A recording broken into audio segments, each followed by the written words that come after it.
esta jornada, ya lo ven. Noelia Maciel, gracias por estar aquí con nosotros en TV Ciudad. Muchas gracias por la invitación. Muchas gracias por la invitación. Un placer que estés acá con nosotros. Bueno, lo decíamos, lo contamos la semana pasada, el lunes concretamente, la Coordinadora Nacional Afro-Uruguaya, durante una audiencia en la Corte Interamericana de Derechos Humanos, instó al Estado de nuestro país a aprobar una ley integral que declare emergencia social de la población afrodescendiente y que además garantice una política coherente y planificada justamente para esta población.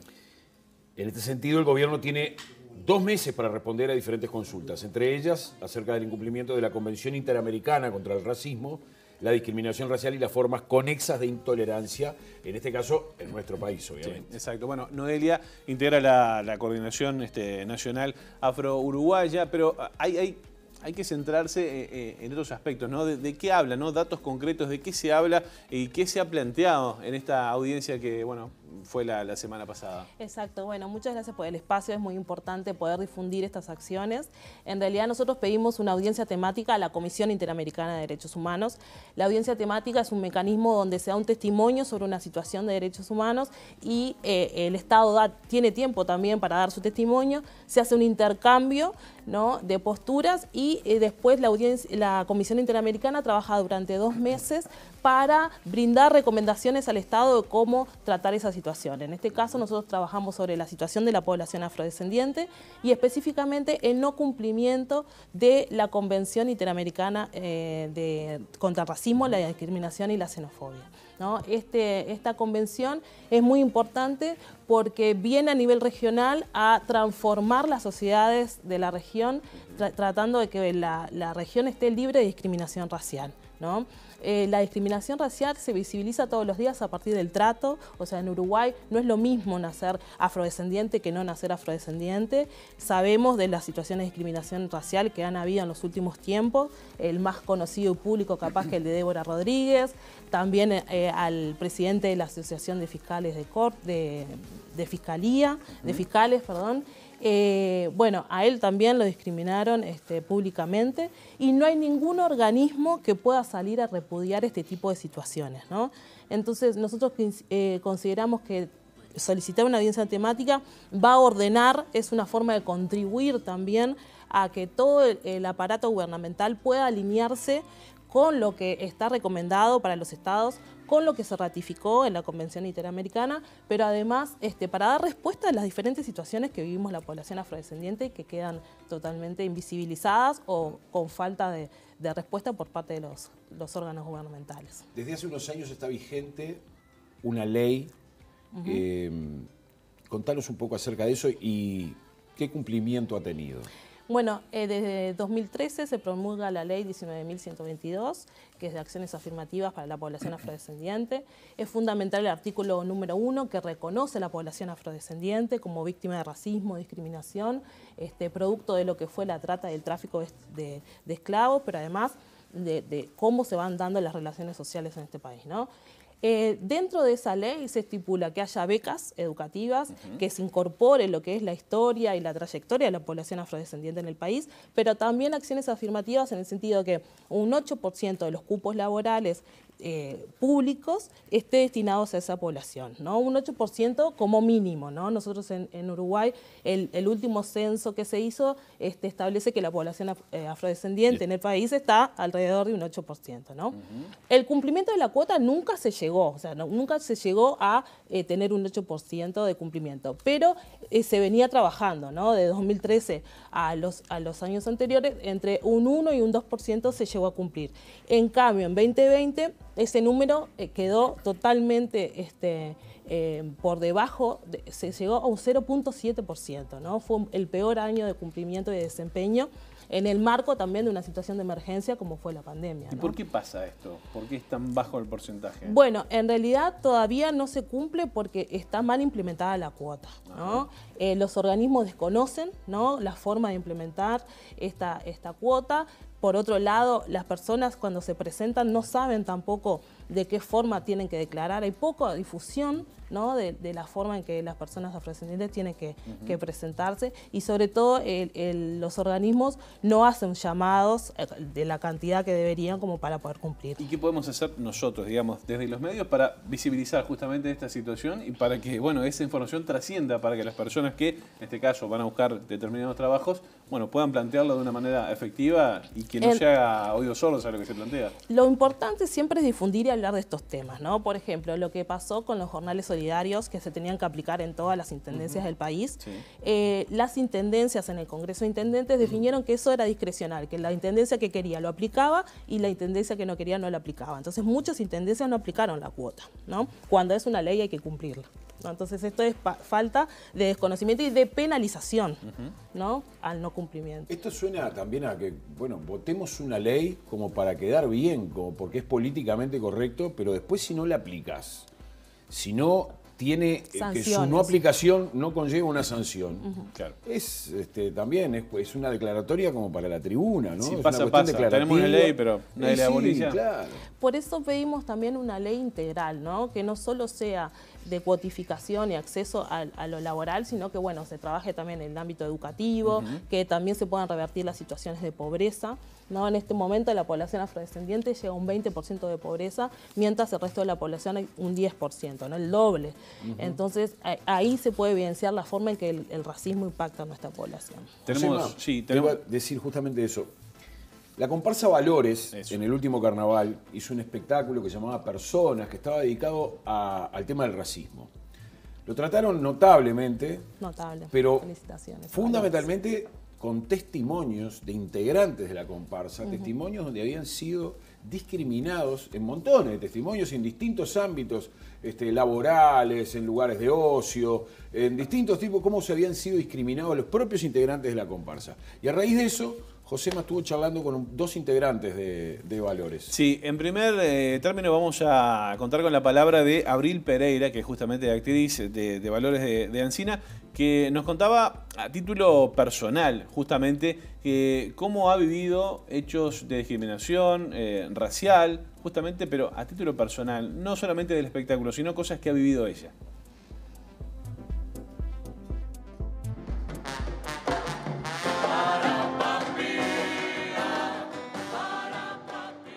Personalmente creo que las cosas que más me marcaron en la vida fueron sobre todo en la infancia, en los centros de estudio, donde hasta hoy en día, bueno, las personas afro-uruguayas seguimos sin tener la misma calidad de educación que el resto de las personas, que el resto de los uruguayos y uruguayas. Particularmente siempre fue un problema mi pelo para mí, porque creo que hay como una especie de miedo a lo diferente también, ¿no? Entonces, como que en relación a eso, mi pelo siempre fue un motivo de conflicto con maestras que me decían que me tenía que sentar en el fondo del salón porque mi pelo molestaba, o por compañeros que me tiraban cosas en el pelo, o hoy mismo en la calle, gente que piensa que el cuerpo de una es como algo exótico y siente como la necesidad de tocarlo como algo distinto, como algo diferente. Y después creo yo que me encuentro con el racismo todos los días cuando veo que... ¿Qué pasó con el audio? Está yendo el audio al Facebook. Bueno, allí estaba la palabra entonces de Abril. También estuvimos hablando con Oriana Madruga, también integrante de Valores de Ancina, que también justamente nos daba su testimonio a nivel personal y cosas muy fuertes que le pasaron incluso de chiquita. Que gira y gira la perspectiva, el lado más invisible, imperceptible. Mi primera memoria de racismo fue en el jardín y tenía 4 años. Ya de pique, la violencia se instala desde pequeñitos, porque es estructural, porque la mamamos de chiquitos y porque nadie nace racista. Digamos que uno lo va aprendiendo en las imágenes de referencia, en lo que escuchamos en nuestras casas, y ya que estoy cuento la anécdota porque es muy, muy literal. Yo tenía 4 años, todavía estaba aprendiendo a ir al baño sola y todo eso. Me dio vergüenza avisarle a la maestra que quería ir al baño cerca acá. Voy a decir que acá hay cámara. Y me hice ahí. viene una nenita, que hoy es mi amiga, ¿no? Viene una nenita y me dice, ¡ay, tenés olor a negra! Y ese fue el primer piñazo en el alma, en el corazón. Entonces, realmente crecí como con un discurso limitante. Tenés un olor, tenés un pelo, tenés una forma, tenés un cuerpo que no cuadra en esta sociedad en que vivimos. Entonces, es muy difícil, a veces y muy doloroso, como aprender que podemos ser libremente. Y creo que me llevó muchos años liberarme de todas esas cargas. El pelo, otro tema, tenerlo así también para mí es empoderante y es como, wow, pude salir al fin de este lugar. Desde chiquita, también desde muy chiquita, siempre me peinaban, me hacían trenzas, el pelo laminado hacia atrás, pueden percibir que tengo grandes entradas justamente por eso, porque no se podía salir un pelo porque en sí lo lindo, lo estético, lo políticamente correcto era el pelo lacio. El pelo enrulado, la mota, era desprolijo, era un desastre total, catatónico. Entonces nuestras madres y las abuelas, y ahí viene como todo lo que se hereda, ¿no?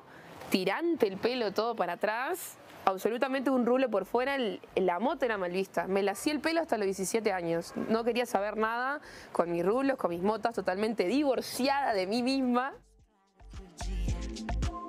Bueno, allí lo decía, ¿no? Oriana y Abril, divorciada con uno mismo, ¿no? En ese caso. Les quiero agradecer además por este testimonio que grabamos el pasado viernes, bajo lluvia. Bajo lluvia. Unas fenómenas se la rebancaron, así que muchas gracias. Y qué fuerte lo que contaban, ¿no? En un momento del espectáculo, ahora que hacían referencia ambas al tema del pelo, porque es una cuestión también que estigmatizaba mucho, decía que recién empezaron a ver cosas para el pelo de la gente afro cuando las mujeres blancas empezaron a tratar de tener el pelo de la misma manera porque se daban cuenta que era muy lindo. Cuando se empezó a transformar en moda. Se hizo de moda. Claro. Eso lo decían ellas en el espectáculo, ¿no? Que también estaba bárbaro, sí, fenómeno. Cosas para el pelo de la gente afro, pero si le sirve a las mujeres blancas. Tal cual. Bueno, ahora tenemos una marca que es de una afro-uruguaya que saca un producto que es para nuestro pelo y eso es un logro también, ¿no? Porque nosotros mismos también podemos ofrecer productos para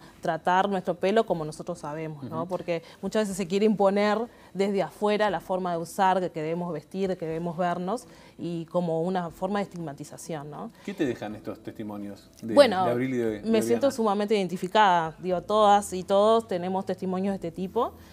Al ser afrodescendiente, la violencia, la discriminación la vivimos desde niños y eso también va dibujando determinados lugares sociales, ¿no?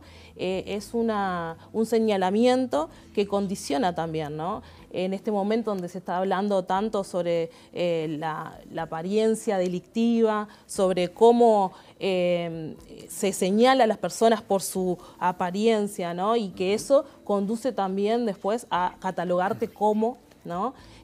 Como un criminal. Y eso después tiene un correlato en la práctica, porque en Uruguay el ser afrodescendiente determina estar tres veces más, tener 3 veces más de posibilidades de estar privado de libertad.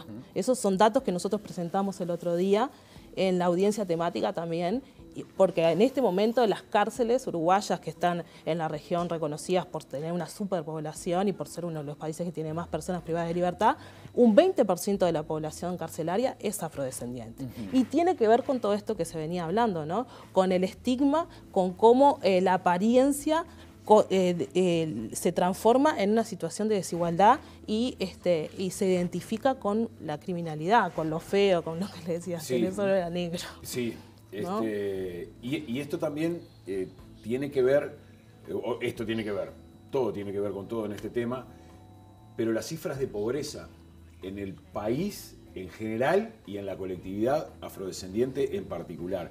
¿Cuál? Quiero que digas eso y como ya estamos por cerrar este espacio, también hay muchos colectivos afrodescendientes que se han pronunciado contra la LUC y va un poco, supongo yo, por esto que estabas diciendo al final, ¿no? Exacto. Bueno, las cifras de pobreza, en realidad, en la población afrodescendiente es de un 20% y es el doble de lo que tiene el resto de la población, ¿no? Y eso determina las oportunidades de desarrollo en general, para la educación, para el acceso al trabajo, para el acceso a la vivienda, para los lugares en donde vivimos. La población afrodescendiente sobre todo vive en la periferia de las ciudades y en los lugares con menos desarrollo humano, como son los departamentos del norte del país, ¿no? Y eso tiene una condicionante desde el punto de partida, ¿no? Y cuando nosotros decimos que la comunidad afro-uruguaya debe votar el sí, tiene que ver con que estos artículos que se están impugnando realmente van a debilitar y a hacer más vulnerable a la población afro-uruguaya, justamente porque la ley lo que quiere hacer, la LUC, ¿no?, es fortalecer a los más fuertes y debilitar a los más débiles, ¿no? Entonces, como la LUC tiene todo un perfil que es punitivista, que trabaja los temas de seguridad de una forma en que también la apariencia delictiva de los delitos y de las personas se pone en juego, es necesario tener un posicionamiento fuerte. La LUC no solo habla de seguridad, también habla de educación, de vivienda, que son aspectos centrales para nuestra comunidad, ¿no? En el final, aprovecho para consultarte y en 30 segundos te pido, tú mencionabas el caso de Débora Rodríguez, también del fiscal William La Rosa. ¿Han aumentado los casos de agresiones hacia personas afro o también han aumentado las denuncias en este marco? ¿Se han hecho más públicas? Se hacen más públicas. Las denuncias, como se dice, las situaciones de discriminación racial las vivimos todos los días. Se han hecho más públicas y se han visualizado estos casos también porque son de personas de una forma pública, ¿no? Pero suceden todos los días. Sucedió en Rivera que falleció una persona por malos tratos y falta de atención, justamente por el prejuicio, ¿no?, que era una persona afrodescendiente. Y estas cosas quedan en la nada. Eso es muy importante decir, que Uruguay no cuenta con un sistema de protección hacia las personas afrodescendientes cuando son víctimas de situaciones de discriminación racial, ¿no? Es necesario que estas situaciones se desestimulen, ¿no?, mediante penalización de este tipo de actitudes. La discriminación racial es un delito, sin embargo, se naturaliza y si no hay un señalamiento en relación a eso, se siguen repitiendo estas situaciones. Un buen ejemplo, ¿no?, en Francia, en Inglaterra, en España, los partidos de fútbol se paran automáticamente cuando se escucha un insulto racial. Y hay sanciones. Estamos lejos de y eso. hay sanciones para los clubes. Estamos lejos, pero tenemos una gran oportunidad, incluso ahora ratificando la Convención Interamericana de Lucha contra el Racismo y la Discriminación y toda forma de intolerancia, de poder armonizar y alinear nuestra legislación para penalizar este tipo de actos. En 2 meses esperamos respuesta del gobierno. Totalmente, y por ahí ustedes también nos pueden dar un espacio para poder hablar de ¿Y este si no hay tema. respuesta en 2 meses? No, la Comisión Interamericana le obliga al gobierno, justamente por haber ratificado esta convención, a informar sobre la situación de la población afrodescendiente y dar respuesta a este tipo de situaciones. Ojalá que haya respuesta del gobierno, pero tiene que haber una respuesta mucho más amplia de parte de toda la sociedad uruguaya. Esto Totalmente. no es un problema que se solucione, ya lo vimos, ni con una ley, ni con un pronunciamiento gubernamental o del gubernamental uruguayo o de algún organismo multilateral como es como el latinoamericano. Acá hace falta que la sociedad haga En su los conjunto, deberes. exactamente. Y tenemos muchos. Noelia, Muchas gracias por estos minutos, recibirme. Gracias. Muy bien, nosotros, Marcelo, hacemos una pausa. Sí, señor. Ya seguimos en Ciudad Viva. To the stars.